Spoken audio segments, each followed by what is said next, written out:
petite vidéo pour vous expliquer un petit peu le travail que vous aurez à faire pour la semaine prochaine. Bien, alors on va travailler à partir d'une chanson qui s'appelle Quédate en casa. Cette chanson a été créée il n'y a pas très longtemps, hein, en plein confinement, qui dure encore, par un chanteur qui s'appelle Ariel. Et Ariel de Cuba. De Cuba, ça doit être son pseudonyme. Donc Ariel de Cuba, on peut imaginer qu'il est cubain. Vit actuellement en Espagne, il vit en Espagne depuis 1999.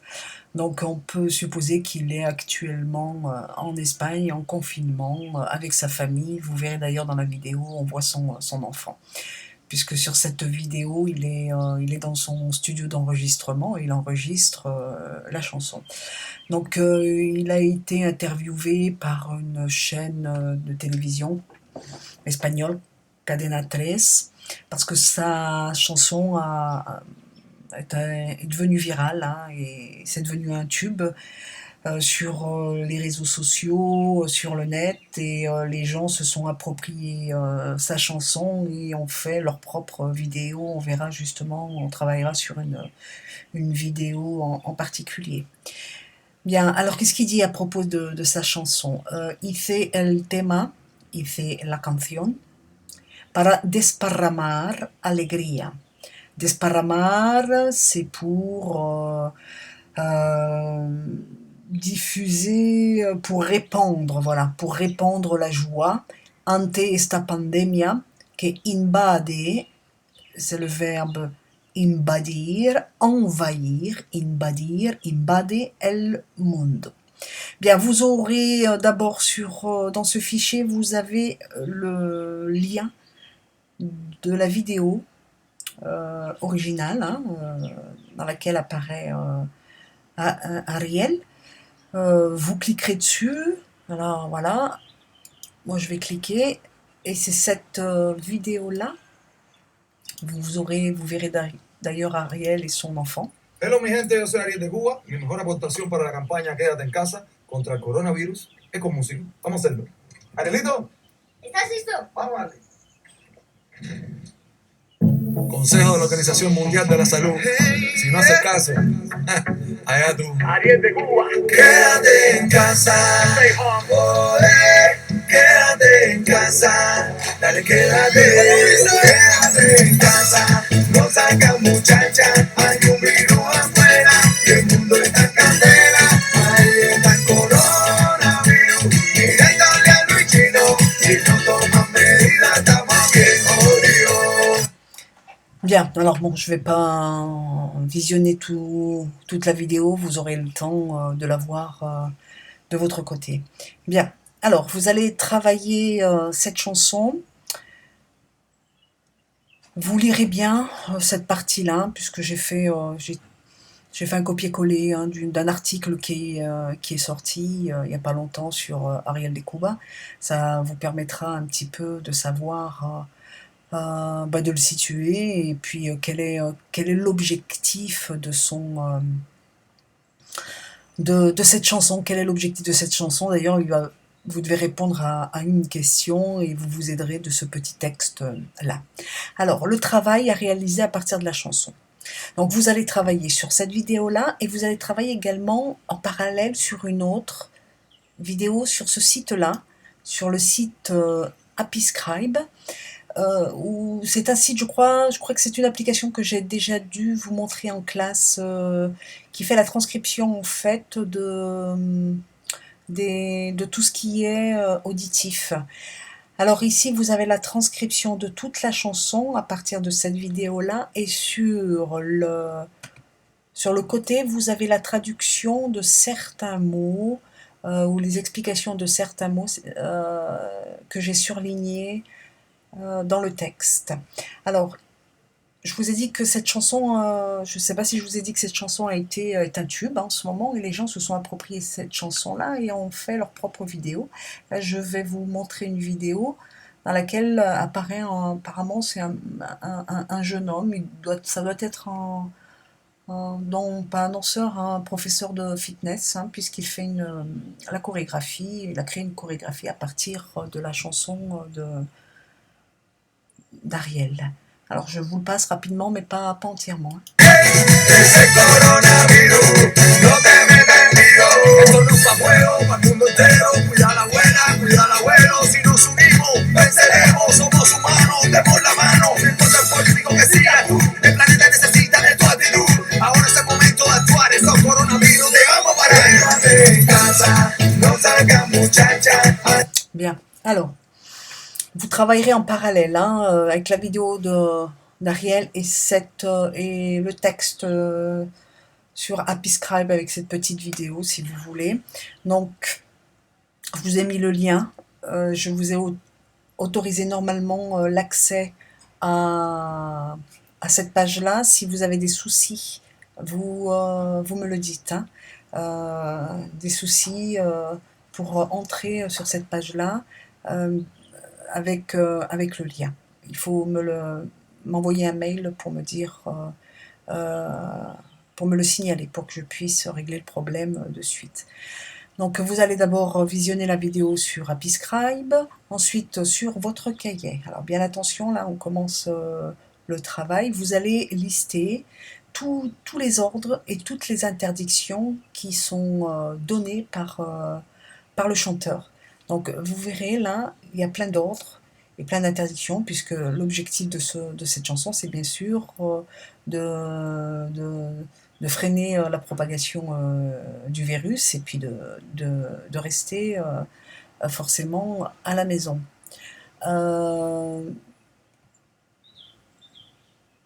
Une fois que vous avez fait ce travail-là, vous avez listé tous les ordres et toutes les interdictions. Alors, entre parenthèses, les ordres et les interdictions, c'est essentiellement des verbes qui sont à l'impératif, hein, à l'impératif positif ou à l'impératif négatif. Je rappelle l'impératif positif en français, c'est par exemple mange, c'est un impératif positif, et un impératif négatif, ne mange pas. Donc, un ordre mange, une interdiction ne mange pas. Bien, une fois que vous avez fait le numéro 2, vous avez listé les ordres et les interdictions, vous ferez le petit 3, où vous répondrez à la question suivante, qui est assez simple, en à peu près 5 lignes. ¿Cuál es el mensaje de la canción? Justifica. Alors, là, vous avez accès à Google Traduction. Ok, vous allez peut-être l'utiliser, mais encore une fois, je vous rappelle Google Traduction. On n'écrit pas son texte en français et on fait sa traduction simultanée. Non, on cherche uniquement les mots que vous ne connaissez pas. Vous allez chercher leur traduction sur Google Traduction ou bien sur Reverso. Et ensuite, vous formulez, vous allez élaborer vous-même vos phrases. Parce que écrire un texte en français puis demander à Google de traduire, oui, c'est la solution de facilité, mais vous n'avez absolument rien appris. Ok, je compte sur vous et je vous fais confiance là-dessus. Petit 4, pour un travail de prononciation, parce c'est un petit peu difficile hein, de travailler de cette manière et de travailler la prononciation, l'expression orale. Donc je vous demanderai d'apprendre le refrain qui est ici, et vous l'avez ici sur Happy Scribe. Donc vous apprenez le refrain par cœur. Il faut l'apprendre parce qu'on en aura besoin à un moment ou à un autre. Pas pour ce travail-là, mais pour le travail que je prévois pour la semaine d'après. Petit 6, alors si vous voulez faire un peu d'exercice parce que on passe tous notre temps à manger et puis on peut pas trop sortir, rien ne vous empêche d'apprendre la chorégraphie. Donc, alors à partir avec ce monsieur-là qui a l'air d'être très dynamique, et derrière il fait sa petite publicité, il s'appelle Franco Heredia, me parece. Bon, bah pourquoi pas, prendre sa petite chorégraphie, ça servira pour le travail que je vous demanderai pour la semaine prochaine. Ensuite, petit 5, on va faire un peu de grammaire, hein, de conjugaison. Vous lister tous les ordres et toutes les interdictions. Donc vous aurez déjà fait un petit repérage sur l'impératif. Maintenant, on va essayer de fixer, de comprendre comment se forme l'impératif. Je ne peux pas vous l'expliquer. Si j'aurais pu vous faire un tutoriel, vous expliquer comment on forme l'impératif. Mais bon, il y en a plein, il y a plein de vidéos hein, de formation qui sont prêtes, qui sont bien faites, avec des professionnels qui n'hésitent pas comme moi. Donc là, je vous ai mis le lien d'une une vidéo qui explique comment se forme l'impératif en espagnol. Donc là, je vous rappelle, on travaille l'impératif négatif, l'impératif positif. Impératif négatif, c'est une interdiction, ne mange pas. L'impératif positif, c'est un ordre, mange. Bien, je vous ai mis tout ça. Vous n'oublierez pas d'écrire, attention d'écrire la conjugaison sur votre cahier. Bien, ensuite quelques exercices d'application. Vous êtes obligé de le faire en ligne, encore une fois, et c'est de l'auto-évaluation, de l'auto-correction. Donc vous cliquerez sur ce site-là, Lingolia, où il y a plein d'exercices de grammaire, d'ailleurs, si vous vous embêtez, si vous voulez faire un peu de grammaire espagnole, Lingolia, c'est très très bien fait. Alors, pareil, vous allez travailler en ligne et encore une fois, il n'y a pas de trace écrite. Donc, si vous avez une imprimante, imprimez une fois que vous avez fait votre exercice et que vous l'avez corrigé, imprimez votre exercice avec la correction, ou sinon, si vous n'avez pas d'imprimante, comme moi, j'ai une imprimante mais j'ai pas d'encre, et ben vous copiez sur un papier. C'est bien aussi de faire travailler l'écrit, hein, le stylo à nouveau, c'est important. Enfin, travailler la main, faire travailler la main. Bon, ça y est, je commence un petit peu à fatiguer. C'est pas très grave. On continue. Faut que je reste concentrée parce que bon, c'est pas évident hein, de parler à un écran et de s'imaginer des élèves. C'est un peu inédit tout ça. Bon, le numéro 7, ça va être une petite tâche intermédiaire. J'ai imaginé un petit concours, un concourso. Vous allez créer une affiche. Vous allez créer une affiche et cette affiche, vous pourrez la créer à partir de... Parce qu'il faut travailler un petit peu aussi... Enfin, il y a des applications qui sont intéressantes hein, de fabrication d'affiches. Je ne sais pas si vous connaissez Canva, je l'ai déjà utilisé avec mes élèves et c'est très intéressant. Alors je vous ai mis le lien, vous verrez, là je vais cliquer. Vous l'avez ici. Par contre, il faut vous enregistrer avec vos propres identifiants. Hein. Donc, si vous voulez faire une affiche professionnelle, vous pouvez utiliser l'application Canva. Si vous voulez si vous n'êtes pas trop à l'aise avec l'outil informatique, mais bon, je pense qu'on n'a pas trop le choix. Vous pouvez utiliser un fichier Word tout simple. Alors, le concours, en quoi il consiste? Je vous le lis en espagnol. En el instituto, durante el confinamiento, se organiza una campaña para luchar contra la propagación del coronavirus. Realiza un cartel con las diferentes recomendaciones. Usarás esencialmente el imperativo negativo y positivo. Je pense que vous avez un peu compris, j'espère. Vous faites, en gros, vous allez créer une affiche où vous pouvez être, je sais pas moi, président de la République ou présidente de la République, ou bien un des responsables de l'ARS, ou bien vous travaillez pour l'OMS, l'Organisation mondiale de la santé, et il faut absolument faire des affiches parce qu'en ce moment les gens font un peu n'importe quoi, et ben vous allez créer votre affiche et puis vous mettrez tous vos ordres et vos interdictions sur cette affiche avec des illustrations. Voilà.